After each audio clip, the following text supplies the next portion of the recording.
বছর হয়ে যাবে ভূত.কমের। 2020 সালে আমরা 14 ফেব্রুয়ারি ভালোবাসা দিবসে আমাদের শো শুরু করেছিলাম এবং তখন আমরা শুরু করেছিলাম স্বাধীন মিউজিক অ্যাপে এবং তারপরে আপনাদের চাওয়া এবং আপনাদের যে ধরনের প্রত্যাশা ছিল তার ভিত্তিতেই আমরা চলে আসি ইউটিউবে এবং 2024 সাল থেকে আমরা জোরে সোরে শুরু করি ইউটিউবে আমাদের শোগুলো।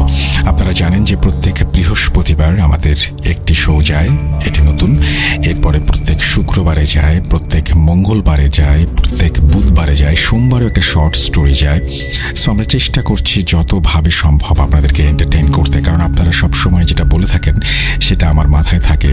আর সবসময় শুনি যে ভূত.কম হচ্ছে ঘুমের ওষুধ। তো ঘুমের ওষুধ তো প্রত্যেক রাতেই দরকার হয়। তো আমরা চেষ্টা করব যে আপনাদেরকে আরও বেশি বেশি ঘটনা উপহার দিতে। আর আমাদের ইউটিউব চ্যানেলটিতে আপনারা প্রচুর ভালোবাসা দিয়েছেন। এখনও পর্যন্ত যারা সাবস্ক্রাইব করেননি অনুগ্রহ করে সাবস্ক্রাইব করে ফেলবেন এবং আমাদের বার্থডেতে আপনার জন্যই আমরা এই 5 বছর পর্যন্ত আসতে পেরেছি এবং সেজন্য আপনাকে ধন্যবাদ জানাই, কৃতজ্ঞতা জানাই এবং আশা করছি প্রথম থেকে শেষ পর্যন্ত আপনার সঙ্গে আমি যেমন থাকবো ঠিক একইভাবে আপনি আমার সঙ্গে থাকবেন। আজকের এই এপিসোডটি একটি বিশেষ এপিসোড, কারণ একটা বিশেষ মুহূর্তেই আমরা এই এপিসোডটি প্রচার করছি। আশা করছি প্রথম থেকে শেষ পর্যন্ত শুনবেন, ভালো লাগবে আপনাদের। অনেক কথা বলার ছিল, কিন্তু কোনো কোনো সময় অনেক কথা না বলেও অনেক কথা বলা হয়ে যায়। আপনাদের সাথে আমার যে সম্পর্ক, আপনার প্রতি আমার যে ভালোবাসা, সেই ভালোবাসা উপলব্ধির সেটা শব্দ দিয়ে প্রকাশ করার মতো নয়। আমি আরও একবার কৃতজ্ঞতা জানাই। আমি খুবই ইমোশনাল আজকে। ধন্যবাদ জানাই আপনাদের সবাইকে। চলুন শুরু করা যাক। যেভাবে লেখা আছে আমি সেভাবেই পড়ে শোনাচ্ছি। পাপ, এই শব্দটিকে শুনতে অতি সাধারণ একটি শব্দ বলে মনে হয়, তাই না? শুনতে এই শব্দটিকে অতি সাধারণ একটি শব্দ মনে হলেও এর সাথে জড়িয়ে আছে অতি ভয়ানক একটি বিষয়। কি সেই ভয়ানক বিষয়? সেটি হচ্ছে পাপের পরিণতি। প্রিয় লিসেনার্স, একটি কথা প্রচলিত আছে, আপনারা সকলেই শুনে থাকবেন। কথাটি হচ্ছে, এই পৃথিবীতে এসেছিলাম শূন্য হাতে, আবার চলে যেতে হবে শূন্য হাতে। তবে সত্যি কি মানুষ এই পৃথিবী ত্যাগ করে পরপারে যাওয়ার সময় শূন্য হাতেই চলে যায়? কি মনে হয় প্রিয় লিসেনার্স? না, একদমই না। কোনো মানুষের যখন এই পৃথিবীতে আগমন ঘটে তখন তার পাপ বা পুণ্যের ফলাফল একদম শূন্য থাকে। সেই অর্থে মানুষের আগমন এই পৃথিবীতে শূন্য হাতে। তবে যখন সেই মানুষটি এই পৃথিবী ত্যাগ করে পরপারে চলে যায় তখন সে তার সারা জীবনের পাপ বা পুণ্যের ফল নিজের সাথে করে বহন করে নিয়ে যায়। প্রিয় লিসেনার, পাপের ফল বা পুণ্যের ফল এইসব বিষয় নিয়ে কেন আমি এতগুলো কথা বললাম? কারণ আজকের এই ঘটনাটি কালো জাদু নামক একটি ভয়ানক পাপ কাজকে নিয়ে এবং সেই ভয়ানক পাপ কাজের কষ্টদায়ক পরিণতি নিয়ে। আসসালামু আলাইকুম রাসেল ভাইয়া এবং আমাদের প্রিয় শ্রোতা বন্ধুরা, আশা করি আল্লাহ তাআলার অশেষ রহমতে ভালো আছেন। আমি লাজিম ইয়াসার জিয়াদ। আজ অনেক দিন পর ফিরে আসলাম আপনাদের মাঝে নতুন আরেকটি রহস্যময় অধ্যায় নিয়ে। শুরুতেই ভাইয়ার কাছে ক্ষমা চেয়ে নিচ্ছি আমার লিখায় অনিচ্ছাকৃত ভুলের জন্য। প্রিয় লিসেনার্স, আজ যে ঘটনাটি আপনাদের বলতে চলেছি, এই ঘটনা আমার সংগ্রহ করতে হয়নি। এই ঘটনা এক প্রকার আপনা আপনি আমার কাছে চলে এসেছে। কেন বললাম এমনটা? তবে চলুন প্রিয় লিসেনার্স, এই ঘটনাটি কিভাবে আমার কাছে এসেছে আপনা আপনি, আগে এই বিষয়টি আপনাদের বলা যাক। সাল 2023 জুলাই মাসের মধ্যবর্তী সময় আমি আমার গ্রামের বাড়ি টাঙ্গাইল গিয়েছিলাম। আমার টাঙ্গাইলে যাওয়া হলেই আমি এবং আমার বন্ধুরা মিলে এক বড় ভাইয়ের বাসায় চায়ের দোকানে মাঝে মধ্যে আড্ডা দেই। আর টাঙ্গাইলে থাকাকালীন প্রতি শুক্রবার রাতে সেই বড় ভাইয়ের চায়ের দোকানে বসে সাউন্ড বক্সে ভূত.কম সবাই মিলে উপভোগ করি। এইবারও তার ব্যতিক্রম হয়নি। 3 মার্চের রাতে আমরা সবাই মিলে দোকানে বসে ভূত.কমের এপিসোড 161 উপভোগ করছিলাম। এমন সময় হঠাৎ রাত 1টার দিকে দোকানে হন্তদন্ত হয়ে 20-22 বছরের একজন ভাই আসেন। এসেই তিনি বলতে শুরু করেন, ভাইয়ারা, আপনারা কি ফজরের আজান পর্যন্ত এখানে আছেন? যদি ফজরের আজান পর্যন্ত আপনারা এখানে থাকেন, আপনারা যদি কিছু মনে না করেন তাহলে আপনাদের সাথে বসতে পারি? আমি টাঙ্গাইল সদর থেকে এসেছিলাম, আপনাদের 1 গ্রাম সামনে হরিপুরে। এখন কোনো গাড়ি পাচ্ছি না, আর হরিপুর থেকে এই পর্যন্ত আমি হেঁটে হেঁটে এসেছি। আসার পথে আমি প্রচণ্ড সমস্যার সম্মুখীন হয়েছি। তাই আমি আজ রাতটা যদি আপনাদের সাথে এখানে বসে বসে কাটাতে পারতাম তাহলে খুবই উপকার হতো আমার। ভাই, না হলে ওরা আমার অনেক বড় ক্ষতি করে ফেলবে। তার এসব কথা শুনে আমরা তাকে বসতে বলি এবং জিজ্ঞেস করি কেন তিনি হরিপুরে এসেছিলেন এবং কারা তার অনেক বড় ক্ষতি করে ফেলতে চায়, তার আসার পথে কি কি সমস্যা হয়েছে। এরপর তিনি বলতে শুরু করেন, ভাই, আমি মোহাম্মদ রবিন আহমেদ। আমার বড় ভাইয়ের একটা সমস্যার জন্য এখানে একজন কবিরাজের কাছে এসেছিলাম। আমার বড় ভাই একজন ব্ল্যাক ম্যাজিশিয়ান ছিলেন। তিনি প্রায় 13 বছর যাবৎ ব্ল্যাক ম্যাজিক ছেড়ে দিয়েছেন। ব্ল্যাক ম্যাজিক ছেড়ে দেওয়ার পর থেকেই শুরু হয় তার জীবনের এক কঠিন পরীক্ষা। আমরা আমাদের সব কিছু হারিয়েছি আমার বড় ভাইয়ের এই পাপের জন্য। এই বলে সেই ভাই কান্নায় ভেঙে পড়েন। কিছুক্ষণ পর তিনি স্বাভাবিক হলে আমি তাকে জিজ্ঞেস করি, ভাই, আপনি যদি কিছু মনে না করেন তাহলে আপনার বড় ভাইয়ের সম্পূর্ণ ঘটনাটি কি বলবেন? আমি ভূত.com-এ লিখে পাঠাবো। সকল মানুষের এই ব্ল্যাক ম্যাজিকের ভয়ানক পরিণতি সম্পর্কে জানা অনেক দরকার। আপনার বড় ভাইয়ের ঘটনা শুনে অনেকেই এই ভয়ানক পাপ কাজ থেকে সতর্ক হতে পারবেন। আমার এসব কথায় তিনি বলতে শুরু করেন, ভাই, আমাকে ক্ষমা করবেন। আমার বড় ভাই কিভাবে ব্ল্যাক ম্যাজিশিয়ান হয়েছেন এই বিষয়ে আমার কিছুই জানা নেই। ঘটনাটির পরিপূর্ণ অংশ আমি জানি না। কিছু কিছু বিষয় আমি জানি। সম্পূর্ণ ঘটনা শুধুমাত্র আমার বড় ভাই জানেন, আর আমার বড় ভাইয়ের অনুমতি ছাড়া আমি আপনাকে কিছুই বলতে পারবো না, কারণ আমি জেনে শুনে আপনাকে বিপদে ফেলতে পারবো না। আমি এ যাবৎ যে হুজুর কবিরাজকে আমার ভাইয়ের বিষয়ে বলেছি তারা সবাই আমাকে এর কোনো সমাধান দিতে পারবেন না বলে জানিয়েছেন। এমনকি তারা প্রত্যেকে আমাকে বলেছেন এবং আমার বড় ভাইও আমাকে বলেছেন আমি যেন এই বিষয়ে কোনো অপরিচিত কাউকে কোনো কিছু না জানাই, তাহলে আমি যাকে জানাবো তারও নাকি অনেক বড় বিপদ হতে পারে। আমি আমার বড় ভাইকে গিয়ে এই বিষয়টি জানাবো। তিনি যদি আপনাকে সম্পূর্ণ ঘটনা বলতে রাজি হন তাহলে আপনি তার কাছে সম্পূর্ণ ঘটনা শুনে নিন। আপনার ফোন নাম্বারটি দিন আমাকে, আমি আমার ফোনে সেভ করে নিচ্ছি। আমি আপনাকে ফোন করে জানাবো। এরপর আমি তাকে আমার নাম্বার দেই। দেখতে দেখতে ফজরের আজান হয়ে যায়। এরপর আমরা সবাই মিলে তাকে বাস স্ট্যান্ডে পৌঁছে দিয়ে আসি। সে চলে যায় বাসায়। যাই হোক, এরপর অতিবাহিত হয় 4 দিন। আমি রবিন ভাইয়ের কথা প্রায় ভুলেই গিয়েছিলাম। এমন সময় রবিন ভাইয়ের সাথে দেখা হওয়ার ঠিক 5ম দিন অর্থাৎ আমার ফোনে সকাল 11টা নাগাদ একটি কল আসে। অপরিচিত একটি নাম্বার থেকে কলটি রিসিভ করতেই ওপাশ থেকে একজন বলতে শুরু করেন, আসসালামু আলাইকুম ভাই, চিনতে পেরেছেন আমাকে? আমি রবিন আহমেদ। কিছুদিন আগে আপনার সাথে রাতে দেখা হয়েছিল। আমার বড় ভাইয়ের ঘটনা আপনি জানতে চেয়েছিলেন। আমি ভাইয়াকে আপনার বিষয়ে বলেছিলাম। তিনি আপনাকে তার জীবনের সম্পূর্ণ ঘটনা বিস্তারিত বলবেন বলে আমাকে জানিয়েছেন। ভাইয়ার ঘটনাটি শুনতে হলে আপনাকে আমাদের বাসায় আসতে হবে। আপনি আজ বিকেল 5টার আগে আমাদের বাসায় চলে আসুন। আপনি টাঙ্গাইল সদরে এসে আমাকে কল দিয়েন, আমি আপনাকে রিসিভ করব। তার এসব কথা শুনে আমিও রাজি হয়ে যাই। বিকেল 5টা নাগাদ আমি টাঙ্গাইল সদরে পৌঁছে যাই। এরপর রবিন ভাই এসে আমাকে তাদের বাসায় নিয়ে যান। তার বড় ভাইয়ের রুমে আমাকে নিয়ে যান। প্রথমে রুমে প্রবেশ করতেই প্রচণ্ড বাজে একটা দুর্গন্ধ আমার নাকে ভেসে আসে।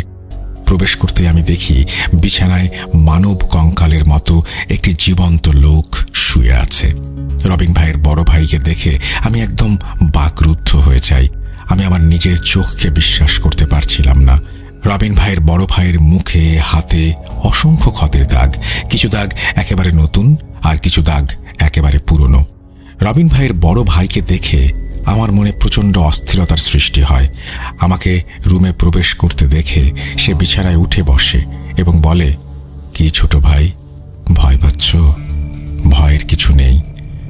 আমার এমন দেহ, আমার এমন পরিস্থিতির জন্য আমি নিজেই দায়ী। খোদার সাথে যে ব্যক্তি শিরক করেছে তাকে সবসময় কঠিন শাস্তি পেতে হয়েছে। আমার ছোট ভাই আমাকে তোমার কথা বলেছে। আমি মানুষকে আমার জীবন কাহিনী জানাতে চাই, কালো জাদু চর্চার ভয়ানক পরিণতি সম্পর্কে জানাতে চাই। এর জন্য আজ তোমাকে ডেকে নিয়ে এসেছি। আমার জীবনের ঘটনা শুনে যদি একটি মানুষ এই ভয়ানক পাপ কাজ করা বা করানো থেকে সতর্ক হয়, এতে আমি মানসিক শান্তি পাব। আমার দিন ফুরিয়ে যাচ্ছে, আমার সময় ঘনিয়ে এসেছে। এই বলে রবিন ভাইয়ের বড় ভাই তার জীবনের করুণ ঘটনাটি বলতে শুরু করেন। প্রিয় লিসেনার্স, রবিন ভাইয়ের বড় ভাইয়ের বলা সেই ঘটনা আপনারা মনে রাখবেন। এর কারণটা ঘটনার শেষের অংশে আপনারা জানতে পারবেন। চলুন চলে যাওয়া যাক ঘটনার গহীনে। বলছেন রবিন ভাইয়ের বড় ভাই।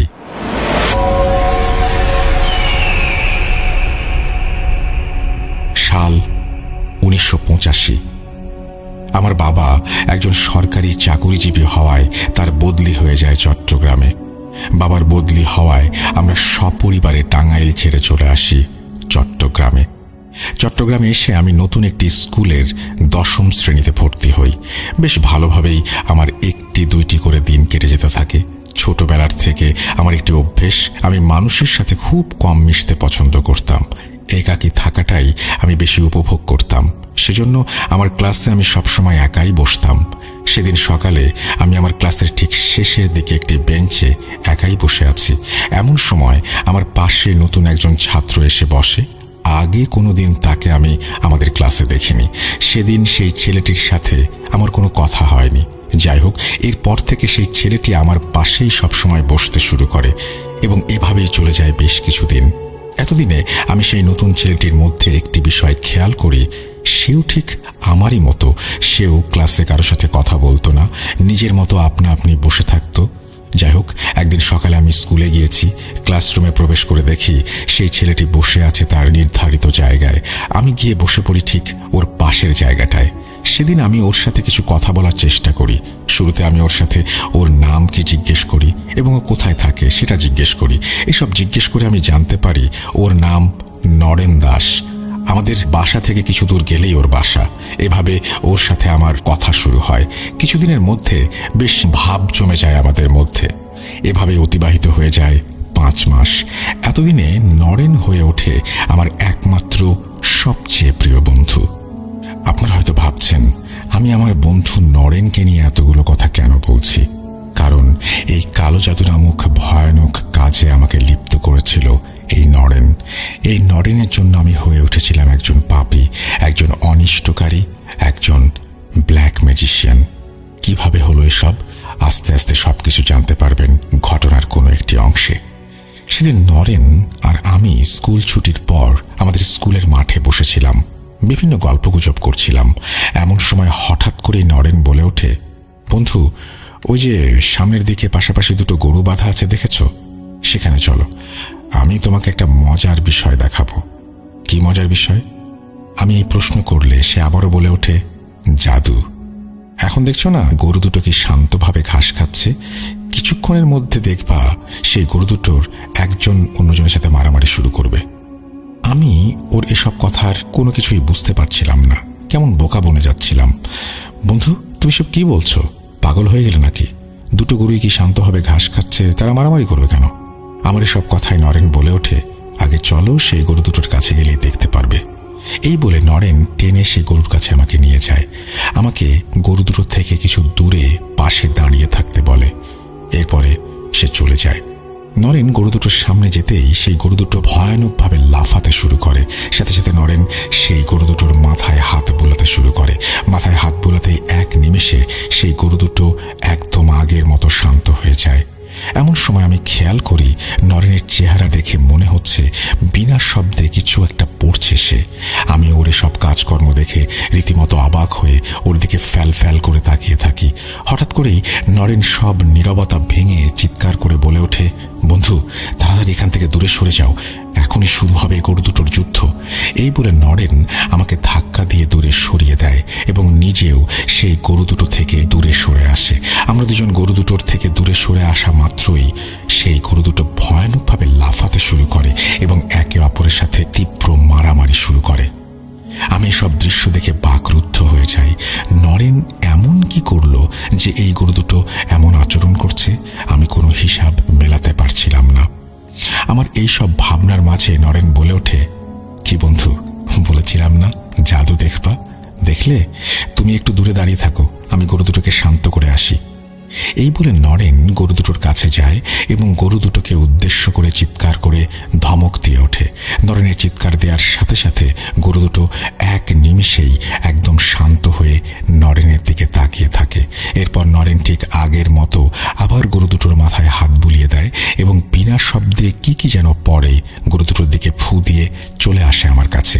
নরেন আমার কাছে চলে আসতেই সেই গরু দুটো আবারও একসাথে মাটিতে ঘাস খেতে শুরু করে, একদম শান্ত তারা।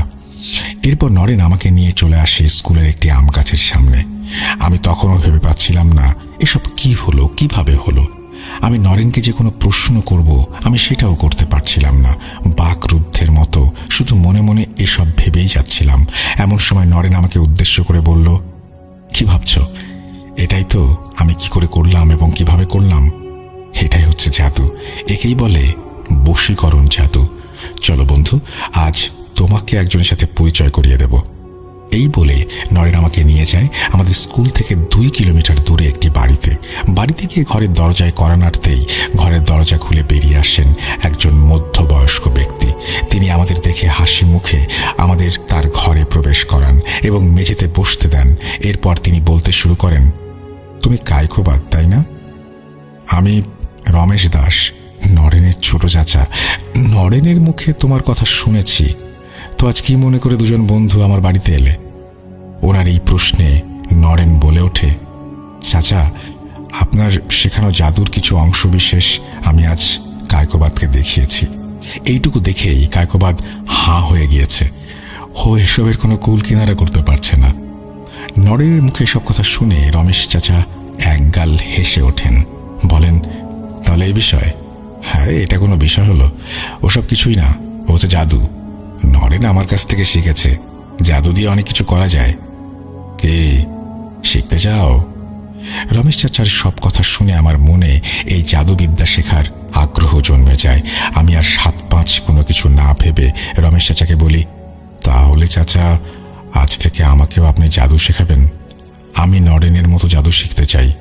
আমার এই কথা শুনে রমেশ চাচা বলতে শুরু করেন, হ্যাঁ অবশ্যই, তোমাকে আমি জাদু শেখাবো। তবে জাদু শিখতে হলে তোমাকে অনেক কিছু ত্যাগ করতে হবে।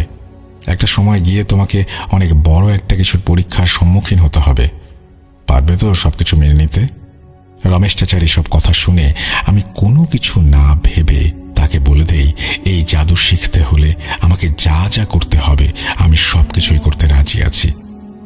এই কথাটি বলার মাধ্যমে আমি আমার জীবনের এক ভয়ানক ভুল করে বসি।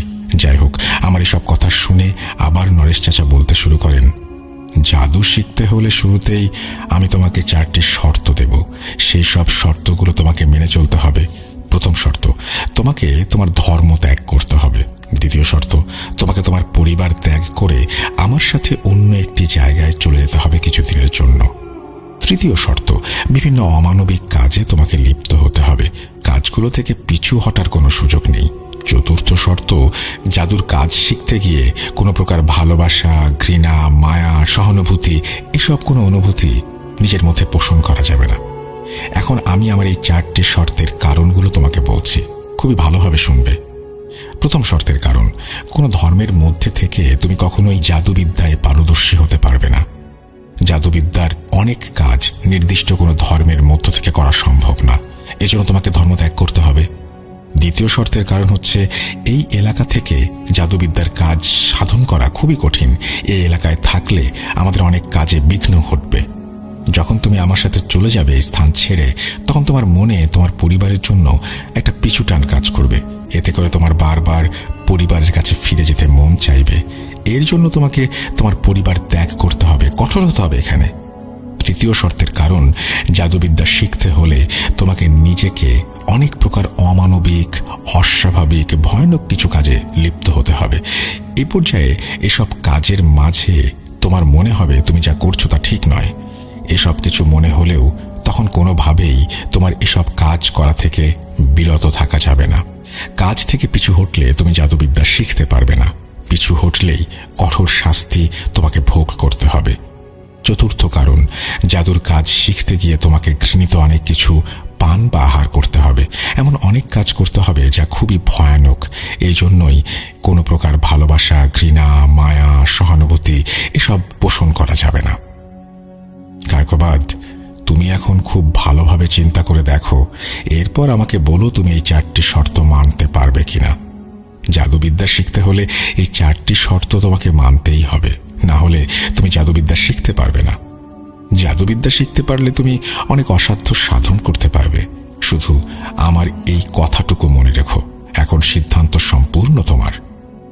রমেশ চাচার সব কথা শুনে আমি এক মুহূর্তের জন্য বাকরুদ্ধ হয়ে যাই। এই সকল শর্তগুলো কি মেনে চলা সম্ভব?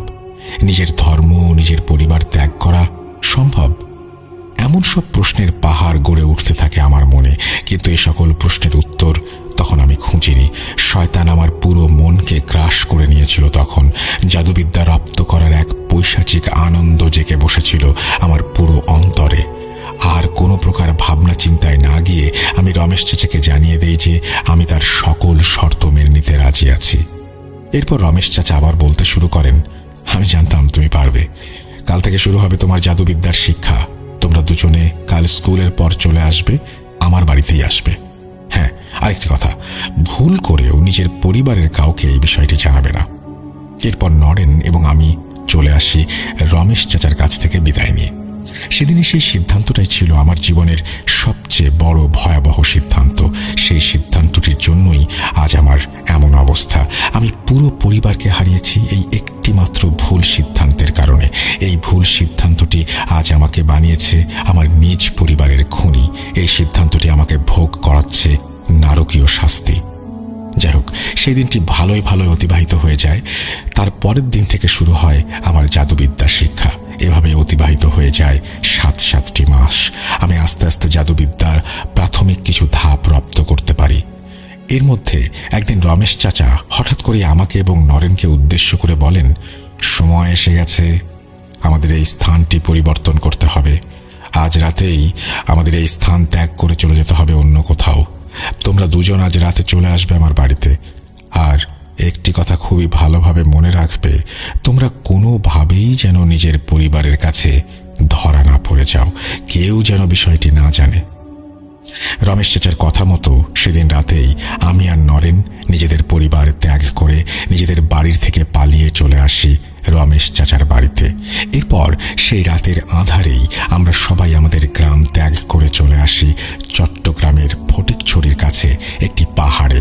সেখানে পৌঁছে আমরা দেখতে পাই সেখানে আগের থেকে একটি কাঁচা ঘর নির্মাণ করা আছে। এই ঘরটি রমেশ চাচা আগে থেকে নির্মাণ করে রেখেছিলেন।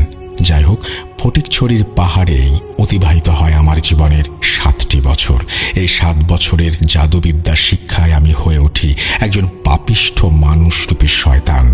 অনেক ধরনের কালো জাদুর বিদ্যায় আমি হয়ে উঠি পারদর্শী।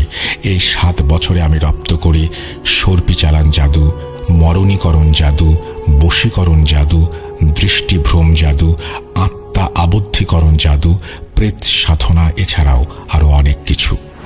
প্রিয় লিসনার্স, আমি জিয়াদ এখানে আপনাদের উদ্দেশ্যে কিছু কথা বলতে চাই।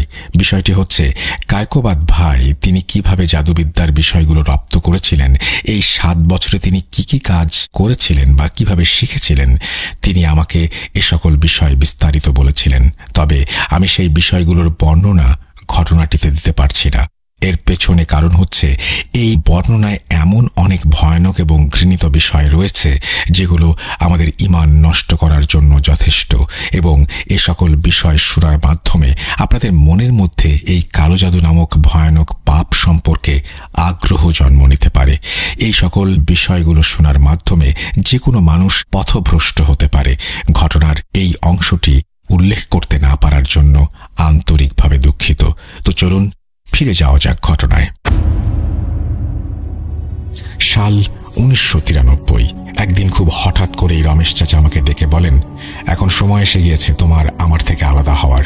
জাদুবিদ্যায় তুমি এখন পারদর্শী, এখন তুমি চলে যাও আমার থেকে দূরে এবং তোমার বিদ্যার চর্চা করো। মনে রাখবে, জাদুবিদ্যার মাধ্যমে মানুষের উপকার সাধনে কোনো কাজ করবে না, কারণ মানুষের উপকারে যদি তুমি কাজ করো তাহলে তুমি তোমার প্রাপ্য মূল্যায়ন পাবে না এবং অর্থ উপার্জন করতে পারবে না। তুমি সর্বদাই এই জাদুবিদ্যার মাধ্যমে মানুষের ক্ষতি সাধনের কাজ করবে, তাহলেই তুমি তোমার প্রাপ্য মূল্যায়ন এবং অর্থ দুটোই উপার্জন করতে পারবে। আর আমার এবং নরেনের চিন্তা করবে না, নরেন আমার সাথেই থাকবে। ওর আমার থেকে আলাদা হওয়ার সময় এখনো আসেনি। আমার তোমাকে যদি কোনোদিন দরকার হয় ডেকে নেব। রমেশ চাচার কথা শুনে আমি প্রচণ্ড কষ্ট পাই। এতগুলো বছর আমি তার সাথে কাটিয়েছি। আমি সে সময় তাকে অনেকবার বলেছি আমি দূরে কোথাও যেতে চাই না, কিন্তু সে সময় তিনি আমার একটি কথাও শোনেননি। যাই হোক, এর পর দিন রমেশ চাচা আমাকে নিয়ে রেখে আসেন ফটিকছড়ির নাজিরহাট শহরে এবং তিনি আমার থাকা খাওয়ার ব্যবস্থা করে দেন এক বন্ধুর বাড়িতে। এরপর ধীরে ধীরে সেই এলাকায় আমার নাম বিস্তার লাভ করতে থাকে। বিভিন্ন মানুষ তাদের বিভিন্ন ঘৃণিত কাজ নিয়ে আমার কাছে আসতে শুরু করে। আমি তাদের সকল কাজ করে দিতে শুরু করি অর্থের বিনিময়ে। আমি আমার এই ভয়ানক বিদ্যার মাধ্যমে মানুষের ক্ষতি সাধনের কাজ করতে থাকি একটার পর একটা। ধীরে ধীরে আমার পুরো জীবন ধাবিত হতে থাকে ধ্বংসের দিকে। আমি হয়ে উঠি একজন মানুষরূপী শয়তান। কিন্তু সেই সময় আমার মধ্যে এসব কোনো চিন্তাই আসেনি। সে সময় শয়তান আমার পুরো শরীরকে গ্রাস করে রেখেছিল। এভাবেই অতিবাহিত হয়ে যায় একটি বছর। এই এক বছরের মধ্যে আমি আমার এই ভয়ানক বিদ্যার মাধ্যমে শুধুমাত্র দুটি উপকারের কাজ করি, আর সবগুলো কাজ করি মানুষের ক্ষতি সাধনে। আমার করা এই দুটি উপকারের জন্য আজ আমি পাপ থেকে বের হতে পারছি। এই দুটি উপকার আজ আমাকে পাপ মুক্ত করেছে। এই বলেই কায়কোবাদ ভাই হঠাৎ করেই চমকে ওঠেন। হঠাৎ করেই তার চোখে মুখে ফুটে ওঠে এক ভয়ানক ভয়ের ছাপ। তিনি ভয়ার্ত স্বরে হন্তদন্ত হয়ে বলে ওঠেন, তোমরা তাড়াতাড়ি এই রুম থেকে বেরিয়ে যাও। ছোট ভাই, তুমি কালকে আবার এসো ঘটনার বাকি অংশ শুনতে।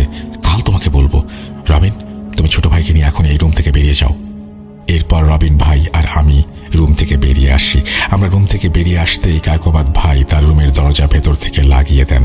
রুমের দরজা ভেতর থেকে লাগানোর সাথে সাথে রুমের ভেতর থেকে ভেসে আসতে থাকে কায়কোবাদ ভাইয়ের একের পর এক ভয়ানক চিৎকার, আর্তনাদ। সেদিন আমি পেয়েছিলাম আমার জীবনের সর্বোচ্চ ভয়। কায়কোবাদ ভাইয়ের চিৎকারের শব্দ আমার রুহ কাঁপিয়ে দিয়েছিল। এমন সময় হঠাৎ করে রবিন ভাই আমার হাত ধরে টেনে বাসার মেইন রোডে আমাকে নিয়ে আসে এবং আমাকে উদ্দেশ্য করে বলে, ভাই, আপনাকে কল করলে আপনি দয়া করে আগামীকাল আবার আসবেন, আর এখনই এখান থেকে চলে যান। আমি অত্যন্ত দুঃখিত এই সকল কিছুর জন্য। এই বলে তিনি আমাকে বিদায় দিয়ে হন্তদন্ত হয়ে বাসার মেইন ডোর লাগিয়ে দেন। হঠাৎ কি হলো আমি কিছুই বুঝতে পারছিলাম না। এরপর আমি চলে আসি সেখান থেকে আমার বাসায়। সে রাতে আমি এক ফোঁটা ঘুমোতে পারিনি। কেমন যেন এক অজানা অস্থিরতা আমার পুরো শরীরকে গ্রাস করছিল বারবার। হঠাৎ কেন কায়কোবাদ ভাইয়ের মুখে ভয়ের ছাপ ফুটে উঠল? ঘটনা বলতে বলতে হঠাৎ কেন তিনি থেমে গেলেন? তিনি কেন এভাবে রুম থেকে চিৎকার করে হাহাকার করে উঠলেন? তার এই পাপ কর্মের ফলে কিভাবে তার নিজ পরিবারের সকলকে তিনি হারালেন? তিনি কিভাবে এই কালো জাদু নামক পাপ থেকে বেরিয়ে আসলেন? বারবার আমার মন শুধু এই অজানা প্রশ্নগুলোর উত্তর খুঁজে যাচ্ছিল।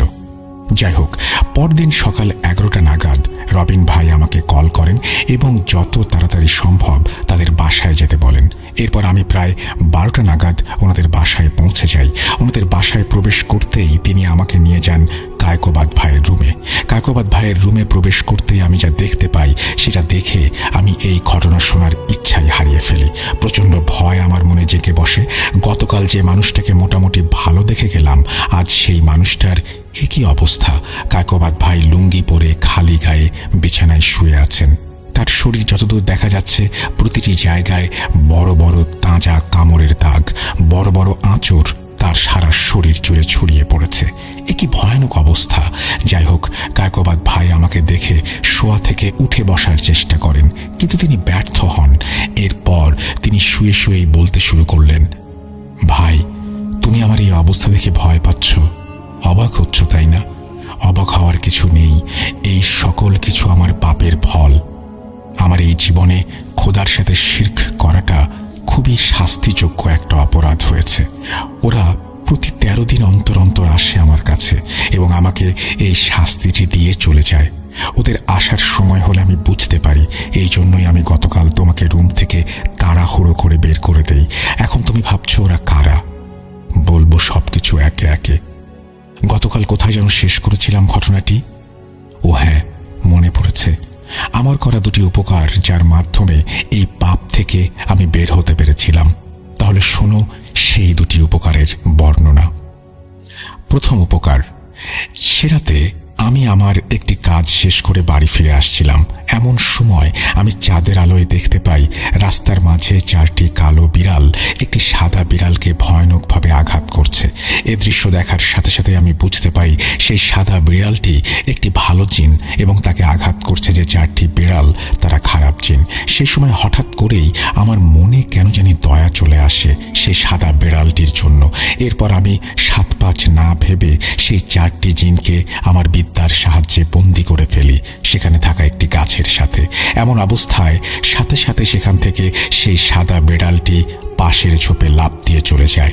এরপর সেই 4টি জিনকে আমি বন্দি করে নিজের সাথে করে নিয়ে আসি। বাড়ি ফিরে আমি রাতের খাবার খেয়ে সাধনায় বসেছি। এমন সময় হঠাৎ করেই আমার জানলা দিয়ে প্রবেশ করে একটি সাদা ধোঁয়া। সেই ধোঁয়াটি ঘরে প্রবেশ করেই একটি মানুষের অবয়বে পরিণত হয় এবং আমাকে উদ্দেশ্য করে কথা বলতে শুরু করে। আসসালামু আলাইকুম, আপনাকে অসংখ্য ধন্যবাদ।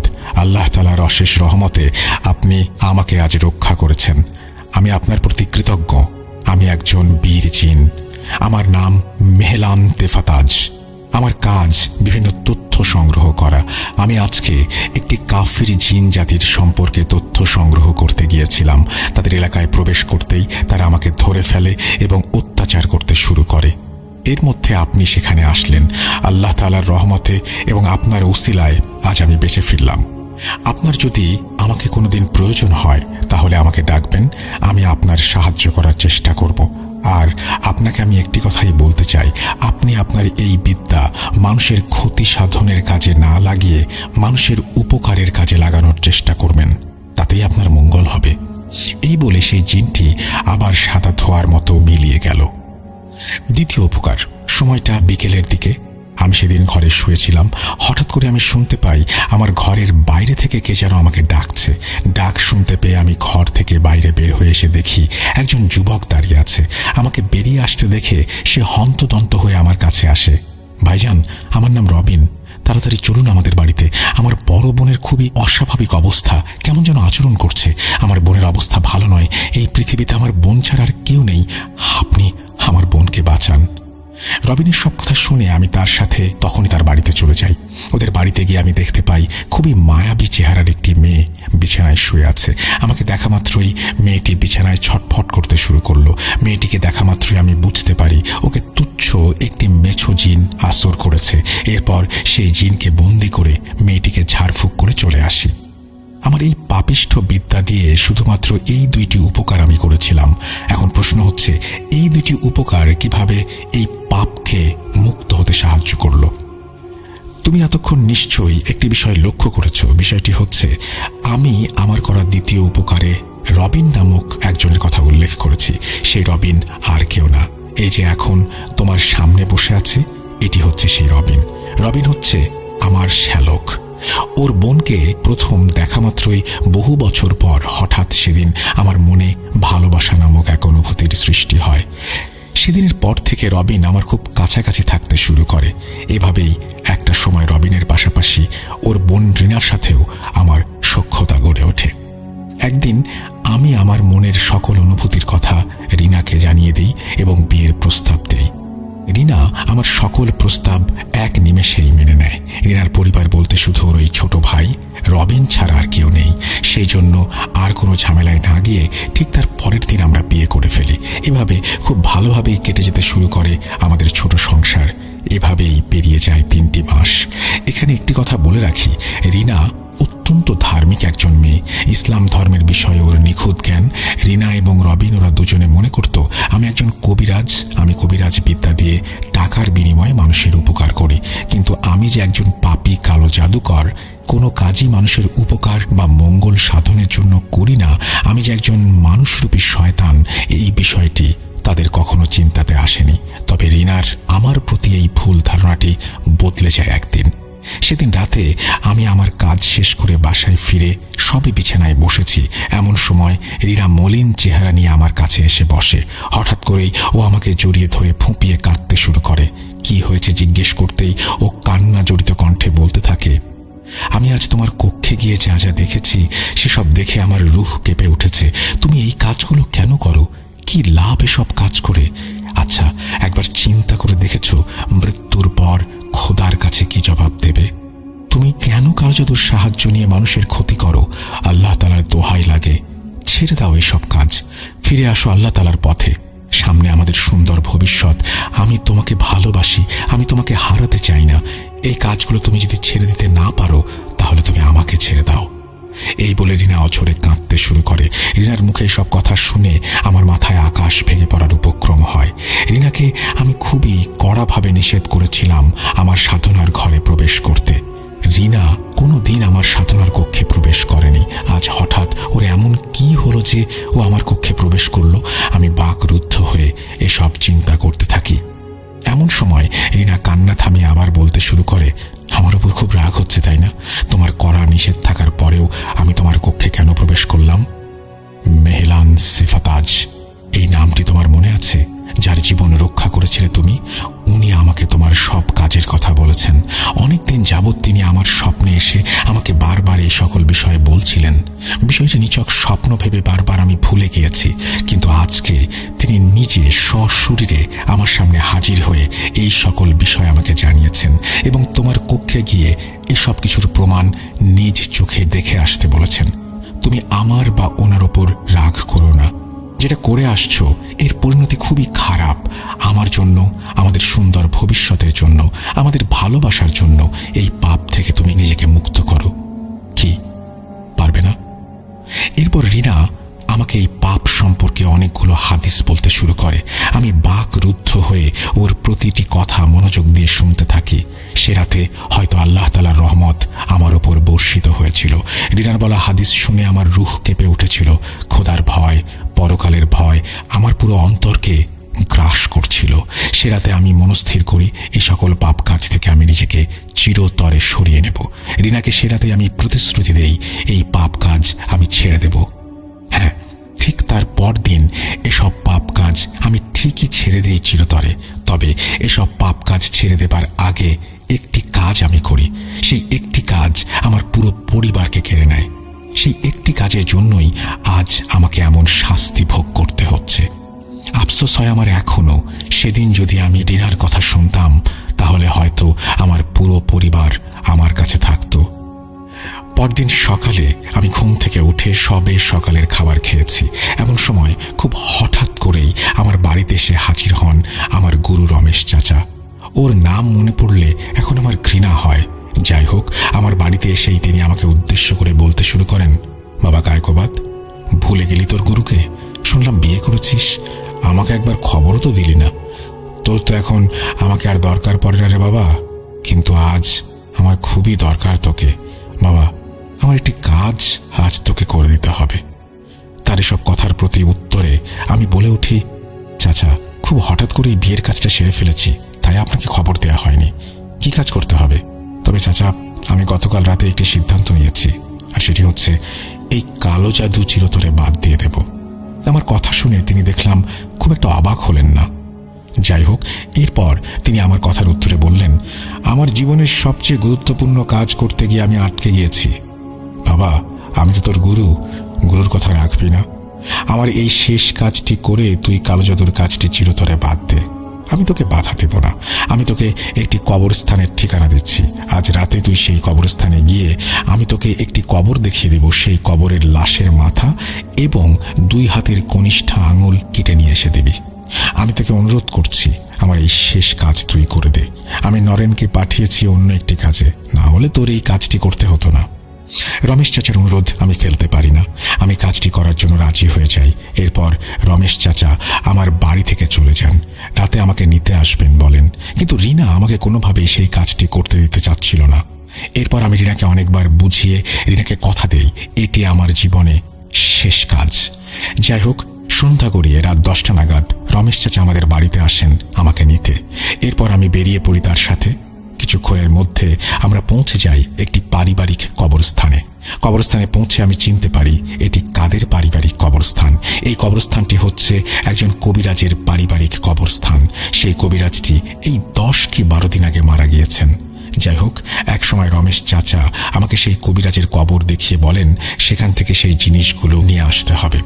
আমি সময় নষ্ট না করে কবর খুঁড়ে কবিরাজের লাশের থেকে তার মাথা এবং 2 হাতের কনিষ্ঠ আঙ্গুল কেটে নিয়ে আসি।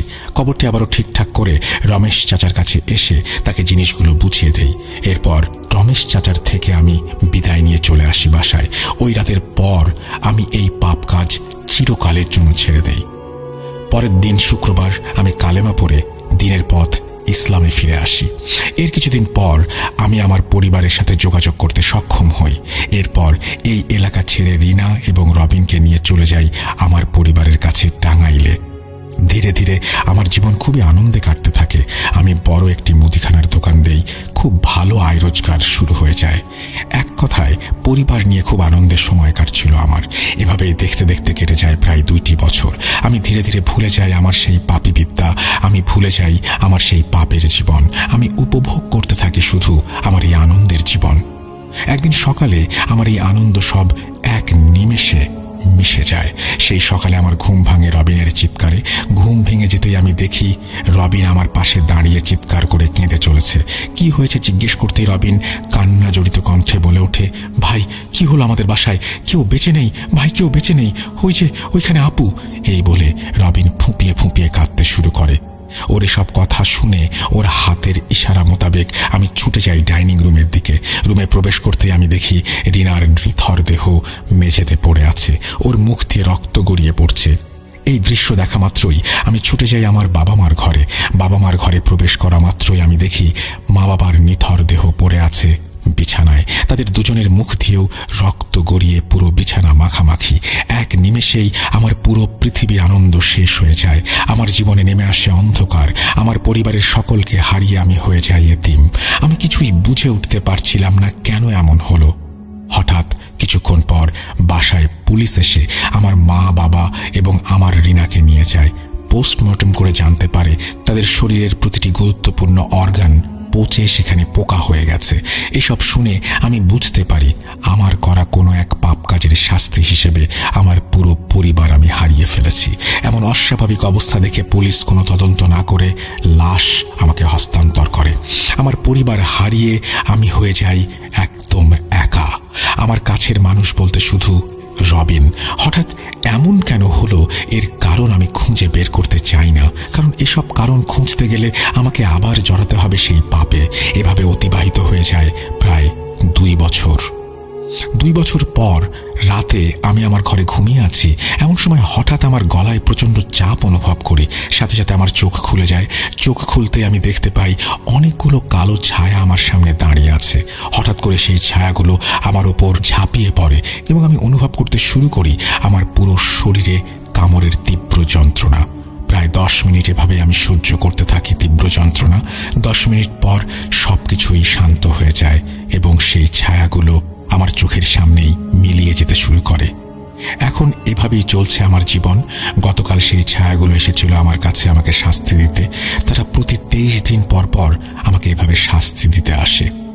আমি কেন পুরো পরিবার হারালাম, কারা আমাকে এভাবে অমানবিক নির্যাতন করে, এই বিষয়টি এভাবে অজানা থেকে যাবে না। যখন সেই কালো ছায়াগুলো প্রথম এভাবে নির্যাতন করলো তার ঠিক 3 বছর পর সে রাতেও আমি বিছানায় ঘুমিয়ে আছি। এমন সময় হঠাৎ আমার ঘুম ভেঙে যায় এবং একটি সালামের শব্দেই আমার ঘুম ভাঙে।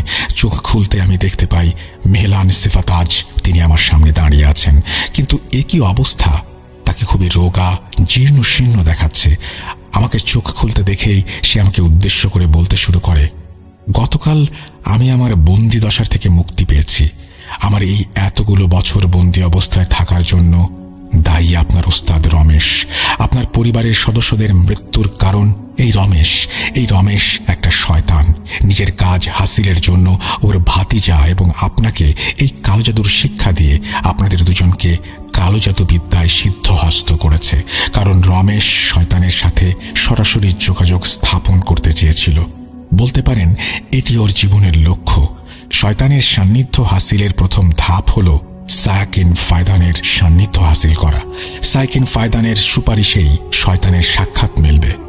কালো জাদুর একটি নির্দিষ্ট প্রক্রিয়ায় 3টি কাজ সম্পূর্ণ করলে এই সায়াকিন ফায়দান শয়তানকে সুপারিশ করতে বাধ্য হবে। প্রথম কাজটি হলো কালো জাদুর নির্দিষ্ট প্রক্রিয়ার মধ্য দিয়ে এমন একজন পুরুষকে বলি দিতে হবে, কালো জাদুর বিদ্যায় সিদ্ধহস্ত যিনি। বলি দেওয়ার ঠিক পরদিন সায়াকিন ফায়দান হাজির হবে এবং প্রশ্ন করবে তাকে কার মাধ্যমে ডাকা হয়েছে। এখানে মাধ্যম হচ্ছে এমন একজন ব্যক্তি যার জন্য এই সায়াকিন ফায়দান পূর্বে শয়তানের কাছে সুপারিশ করেছিল। মাধ্যমের নাম বলার পর সায়াকিন ফায়দান সেই মাধ্যমের মাথা ও 2 হাতের কনিষ্ঠ আঙুল চাইবে। এই কাজটি সম্পূর্ণ করার ফলে 3টি কাজের মধ্যে 2টি কাজ সম্পূর্ণ হবে। এই 2টি কাজ সম্পূর্ণ হলে তৃতীয় এবং শেষ কাজটি করতে হবে, যেটি হচ্ছে কালো জাদুর নির্দিষ্ট প্রক্রিয়ায় জাদুবিদ্যায় সিদ্ধহস্ত আরেকজন পুরুষকে বলি দেয়া। এই রমেশ আপনার ওপর সবসময় জিন দিয়ে নজর রেখেছে। সেটাতেই ও জেনে যায় যে আপনি এই পাপ কাজ ছেড়ে দেওয়ার সিদ্ধান্ত নিয়েছেন। এই জন্যই রমেশ ওই রাতেই ওপরের এই 3টি কাজের একটি সম্পূর্ণ করে এবং ওর ভাতিজা নরেনকে বলি দেয়। এর পরদিন সকালে সে আপনার কাছে আসে তার দ্বিতীয় কাজটি আপনাকে দিয়ে করিয়ে নেওয়ার উদ্দেশ্যে এবং সে সফল হয়। দ্বিতীয় কাজটি রমেশ আপনাকে দিয়ে কেন করিয়েছে জানেন? কারণ বলি দেওয়ার দ্বিতীয় দিন সায়াকিন ফায়দান হাজির হয়েই মাথা এবং কনিষ্ঠ আঙুল দাবি করে। তখন সেই ব্যক্তি যদি এই জিনিসগুলো দিতে সক্ষম হয় তাহলে সায়াকিন ফায়দান সেই মাধ্যমের পুরো বংশকে নির্বংশ করে দেয়। আপনি যার মাথা এবং 2 হাতের কনিষ্ঠ আঙুল কেটে এনে রমেশকে দিয়েছেন, সেই কবিরাজ খুব ভালোভাবেই জানত কেউ না কেউ তার শরীরের অংশ নিতে সক্ষম হবেই। এই জন্য সেই কবিরাজ যে তার শরীরের অংশ নেবে তার সাথে প্রতিশোধ নেয়ার জন্য তার মৃত্যুর আগে 117 জন জিনকে নিযুক্ত করে গিয়েছিল এই আদেশ দিয়ে যে যদি কেউ তার লাশ থেকে তার মাথা এবং 2 হাতের কনিষ্ঠ আঙুল কেটে নেয় তাহলে তারা যেন সেই ব্যক্তির পরিবারকে ধ্বংস করে দেয় এবং যে ব্যক্তি তার শরীরের অংশগুলো কেটেছে তাকে মৃত্যুর আগ পর্যন্ত জাহান্নামের শাস্তি ভোগ করায়। এর জন্য রমেশ আপনাকে দিয়ে এই কাজটি করিয়েছে। সেটাতে প্রথমে রমেশ আমাকে বন্দি করে যাতে আমি আপনাকে সতর্ক করতে না পারি। কিন্তু কি লাভ হয়েছে রমেশের এত পরিকল্পনা করে? রমেশের সামনে যখন সায়াকিন ফায়দান হাজির হয় তখন রমেশ একটা ভুল করে বসে। সে সেই সায়াকিন ফায়দানকে বন্দি করার চেষ্টা করে। এর ফলে ওকে গ্রহণ করতে হয় মৃত্যু। আজ ওর জন্য আপনি ভোগ করছেন এতটা কষ্ট। আল্লাহ তাআলা আপনাকে মাফ করুন। এই বলে সেফাতাজ আমার কাছ থেকে বিদায় নিয়ে চলে যান। এই হলো আমার এই পাপ কাজের কঠিন পরিণতি। এই কালো জাদু এটি কারো উপকারে আসেনি। এই পাপ আমার কেড়ে নিয়েছে সব কিছু। আপনারা কেউ যদি এই পাপের সাথে জড়িয়ে থাকেন তাহলে ফিরে আসুন। হাত জোর করে আমি বলছি, আমার জীবনের কাহিনী শুনে শিক্ষা নেয়ার চেষ্টা করুন। এই বলে কায়কোবাদ ভাই তার জীবনের করুণ কাহিনী শেষ করেন। প্রিয় লিসেনার্স, শুরুতে আমি বলেছিলাম কায়কোবাদ ভাইয়ের 2টি কথা মনে রাখতে। একটি কথা আমি এর জন্য বলেছিলাম কায়কোবাদ ভাই এই পৃথিবীতে আর নেই। তার মুখে এই ঘটনাটি শুনে আসার ঠিক 5 দিন পর রবিন ভাই আমাকে কল করে বলেন যে কায়কোবাদ ভাই আর বেঁচে নেই। এর 15 দিন পর আমি গিয়েছিলাম ওনাদের বাসায়, কিন্তু সেখানে গিয়ে আমি দেখতে পাই তাদের টিন শেড বাড়িটি ভেঙে ফেলা হচ্ছে। সেখানে একজনকে জিজ্ঞেস করলে আমি জানতে পারি রবিন ভাই এই বাড়ি বিক্রি করে চলে গিয়েছেন। অনেকবার আমি রবিন ভাইয়ের সাথে যোগাযোগ করার চেষ্টা করেছি, কিন্তু তার নাম্বারটি আমি আর খোলা পাইনি। যাই হোক প্রিয় লিসেনার্স, এই ঘটনাটি নিয়ে এখন আমি আমার কিছু বিরক্তিকর এক্সপেরিয়েন্স শেয়ার করি। আমার জীবনে এই প্রথম কোনো ঘটনা লিখতে গিয়ে আমি প্রচণ্ড বিরক্ত হয়েছি এবং ভয়ও পেয়েছি। এই ঘটনাটি যতবার আমি কিছু অংশ লিখে রেখে পরদিন আবার লিখব ভেবে ঠিক করেছি, পরদিন লিখতে গিয়ে আমি দেখতে পেয়েছি আগের দিনের লেখা অংশটি সেখানে নেই। কিভাবে ঘটনা লিখে রাখা অংশটি আপনা আপনি হারিয়ে যেত এই বিষয়ে আমি কিছুই বলতে পারবো না। যদি এই বিষয়টি আমার সাথে 1 বা 2 বার হতো তাহলে এটা মেনে নেওয়া যেত, কিন্তু এমন অদ্ভুত বিষয় আমার সাথে 15 থেকে 20 বার হয়েছে। আর যে রাতেই আমি এই ঘটনাটি লিখে ঘুমিয়েছি সেই রাতেই আমি নানান উদ্ভট স্বপ্ন দেখেছি। মনে হয়েছে আমার রুমে কেউ পায়চারি করছে। সত্যি বলতে আমি কায়কোবাদ ভাইকে কথা যদি না দিতাম তাহলে এই ঘটনাটি কোনোদিনও শেয়ার করতাম না। পরিশেষে একটি কথাই বলতে চাই প্রিয় লিসেনার্স, বিশ্বাস করা বা না করাটা সম্পূর্ণ আপনাদের ব্যাপার। ভাইয়াকে অনেক ধন্যবাদ এই ঘটনাটি সময় নিয়ে পড়ে শোনানোর জন্য। প্রিয় লিসেনার্স, আপনারা সবসময় এইভাবেই ভৌতিক আনন্দ পেতে থাকুন। আমি লাজিম ইয়াসির জিয়াদ আজ এখানেই বিদায় নিচ্ছি। এই বলে তিনি তার ঘটনা শেষ করেছেন। আমি শুধু একটা কথা বলি যে লেখা লিখে রাখার পরে হারিয়ে যাওয়া এরকম কোনো কিছু আমি শুনেছি কিনা এখন মনে করতে পারছি না এই মুহূর্তে। তবে একটা কথা এইটার সূত্র ধরেই মনে পড়ে গেল। একটা সময়ে আমি যখন ভূত এফএম করতাম তখন রেডিও ফুর্তিতে একজন গেস্ট এসে আমাকে বলেছিলেন যে ভাই, আমি অনেক দিন ভেবেছি আপনার কাছে আসবো, আপনার সাথে ঘটনা শেয়ার করব। আপনাকে ইমেল করে, ইমেলে যেন কি একটা ঝামেলা হতো, ইমেল করতে পারতেন না এবং তিনি নিজে যতবার আমার সাথে দেখা করার জন্য আসতে চেয়েছেন এই ঘটনাটি শেয়ার করার জন্য সবার সাথে, ততবার তিনি পথ হারিয়ে ফেলেছেন। চিন্তা করুন, নিজের শহরে থাকেন, সব কিছু চেনা, সব কিছু জানা, তারপরেও তিনি বারবার পথ হারিয়ে ফেলতেন। এটা আমরা ভূত এফএমে প্রচার করেছিলাম। তিনি নিজেই বলেছিলেন এই ঘটনাটি, সবার সাথে শেয়ার করেছিলেন তিনি। নিশ্চয়ই যারা শুনেছিলেন তাদের মনে আছে। যাই হোক, আমরা আজকের মতো বিদায় নেব। এটা ছিল আমাদের বার্থডে উপলক্ষে একটা স্পেশাল ঘটনা। আশা করছি আপনাদের ভালো লেগেছে। যদি ভালো লাগে আমরা খুবই আনন্দিত হব। আশা করছি প্রথম থেকে শেষ পর্যন্ত আমাদের সঙ্গে থাকবেন। এখন যেমন আছেন আগামীতেও থাকবেন। আপনাদের সবাইকে অসংখ্য ধন্যবাদ ধৈর্য নিয়ে ঘটনাটি শোনার জন্য। আজকের মতো এখানেই বিদায় নিচ্ছি। আল্লাহ হাফেজ।